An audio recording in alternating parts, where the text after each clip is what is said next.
പ്രവാസ ലോകത്തെയും കേരളത്തെയും ഒരുപോലെ ഞെട്ടിച്ച വാർത്തയായിരുന്നു കോൺഫിഡന്റ് ഗ്രൂപ്പ് ഉടമ CJ റോയിയുടെ അപ്രതീക്ഷിത വിയോഗം.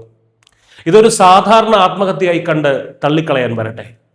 റോയിയുടെ മരണത്തിന് പിന്നിൽ കേവലം ബിസിനസ് തകർച്ച മാത്രമല്ല, ഇന്ത്യയും UAEയും കൈകോർത്ത ഒരു വലിയ സാമ്പത്തിക നീക്കത്തിന്റെ കഥ കൂടിയുണ്ട് ഇതിന്റെ പിന്നിൽ.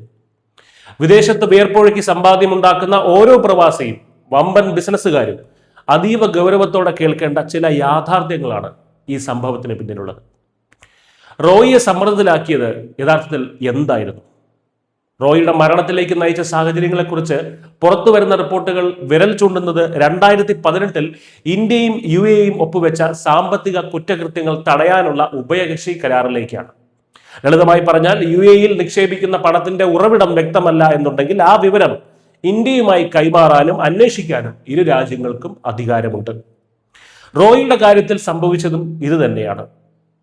ഇന്ത്യയിലെ ബിസിനസ്സിൽ നിന്നുള്ള ലാഭമാണ് UAEയിൽ നിക്ഷേപിക്കുന്നത് എന്നായിരുന്നു റോയി UAEക്ക് നൽകിയിരുന്ന വിശദീകരണം. എന്നാൽ ഇതിൽ കൂടുതൽ വ്യക്തത വരുത്താൻ UAE അധികൃതർ തീരുമാനിച്ചു. അവർ ഈ വിവരങ്ങൾ ഇന്ത്യൻ ഏജൻസികൾക്ക് കൈമാറുകയും അന്വേഷണം ആവശ്യപ്പെടുകയും ചെയ്തു. ഇതിന്റെ അടിസ്ഥാനത്തിലാണ് മാസങ്ങളായി ആദായ നികുതി വകുപ്പ് കോൺഫിഡന്റ് ഗ്രൂപ്പിന്റെ ഓഫീസുകളിൽ പരിശോധന നടത്തിയിരുന്നത്. അതായത് ദുബായിൽ നിന്നുള്ള ആവശ്യപ്രകാരമാണ് കൊച്ചിയിൽ റോയിക്കെതിരെ നീക്കം നടന്നത്. ഈ തിരിച്ചറിവും അതുമൂലമുണ്ടായ നിയമപരമായിട്ടുള്ള സമ്മർദ്ദവുമാണ് അദ്ദേഹത്തെ ഈ കടും കൈയിലേക്ക് നയിച്ചതെന്നാണ് സൂചന. അന്വേഷണ ഉദ്യോഗസ്ഥർക്ക് ലഭിച്ച റോയിയുടെ സ്വകാര്യ ഡയറി ഈ സംശയങ്ങളെ ബലപ്പെടുത്തുന്നതാണ്. ആത്മഹത്യാക്കുറിപ്പിന് സമാനമായിട്ടുള്ള വിവരങ്ങളാണ് ഡയറിയിലുള്ളത്. തന്റെ കുടുംബത്തോടും മക്കളോടും അദ്ദേഹം ക്ഷമ ചോദിക്കുന്നുണ്ട്. വിദേശ സംരംഭങ്ങളിൽ നേരിട്ട വലിയ തിരിച്ചടികളെക്കുറിച്ചും സാമ്പത്തിക പ്രതിസന്ധിയെക്കുറിച്ചും അതിൽ വ്യക്തമായി തന്നെ പരാമർശിക്കുന്നുണ്ട്. തനിക്ക് പണം നൽകാനുള്ളവരുടെ ലിസ്റ്റും കമ്പനിയെ മുന്നോട്ട് എങ്ങനെ നയിക്കണമെന്ന നിർദ്ദേശങ്ങളും അദ്ദേഹം അതിൽ വ്യക്തമായി എഴുതി വെച്ചിട്ടുണ്ട്. ഏറ്റവും പ്രധാനമായി തന്നെ വിശ്വസിച്ച നിക്ഷേപകരെ സംരക്ഷിക്കണമെന്ന വലിയൊരു അഭ്യർത്ഥനയും ആ വരികളിലുണ്ട്. എല്ലാം തീരുമാനിച്ചുറപ്പിച്ചതുപോലെ തന്നെ. പോസ്റ്റ്മോർട്ടം റിപ്പോർട്ടുകൾ പ്രകാരം 6.35 മില്ലിമീറ്റർ വലിപ്പമുള്ള വെടിയുണ്ടയാണ് അദ്ദേഹത്തിന്റെ ശരീരത്തിൽ നിന്നും കണ്ടെടുത്തത്. നെഞ്ചിന്റെ താഴ്ഭാഗത്തായിട്ടാണ് വെടിയേറ്റത്. ഫോറൻസിക് പരിശോധനകൾ പുരോഗമിക്കുകയാണ്. ഇതൊരു വ്യക്തിയുടെ മാത്രം കഥയല്ല, UAEയുടെ മാറുന്ന സാമ്പത്തിക നിയമങ്ങളുടെ ഒരു മുന്നറിയിപ്പ് കൂടിയാണ്. 2025 UAE തങ്ങളുടെ ആന്റി മണി ലോണ്ടറിംഗ് നിയമം കൂടുതൽ കർശനമാക്കിയിരുന്നു.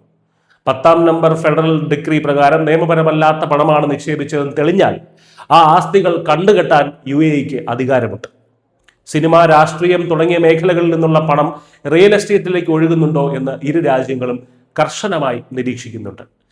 ഇവിടെ റോയിയെ ഭയപ്പെടുത്തിയത് എന്താണെന്നാൽ ആദായ നികുതി വകുപ്പിന്റെ കണ്ടെത്തലുകൾ UAEക്ക് കൈമാറുന്നതോടെ തന്റെ വിദേശത്തുള്ള സ്വത്തുക്കളും കണ്ടുകെട്ടപ്പെടുമോ എന്ന ആശങ്കയാകാം. നിലവിൽ റോയിയുടെ മരണത്തെക്കുറിച്ച് കർണാടക CID വിഭാഗം അന്വേഷിക്കുന്നുണ്ട്. ചട്ടം ലംഘിച്ച് കൊച്ചിയിലെ ഉദ്യോഗസ്ഥർ ബംഗളൂരിൽ റെയ്ഡ് നടത്തിയെന്ന കോൺഫിഡന്റ് ഗ്രൂപ്പ് MD TA ജോസഫിന്റെ പരാതിയും അന്വേഷണ പരിധിയിലുണ്ട്. ചുരുക്കത്തിൽ കൃത്യമായ സ്രോതസ്സില്ലാതെ പണം ഇനി വിദേശത്ത് ഒളിപ്പിക്കാൻ കഴിയില്ല എന്ന ശക്തമായിട്ടുള്ള സന്ദേശമാണ് ഈ സംഭവം നൽകുന്നത്. നിയമങ്ങൾ കർശനമാവുകയാണ് UAEയിൽ മാത്രമല്ല ഇന്ത്യയിലും. ബിസിനസ് വലുതാക്കുമ്പോൾ നിയമവശങ്ങൾ കൂടി സുതാര്യമാണെന്ന് ഉറപ്പുവരുത്തേണ്ടത് അനിവാര്യമായിരിക്കുന്നു. CJ റോയിക്ക് ആദരാഞ്ജലികൾ. News desk Malayalam.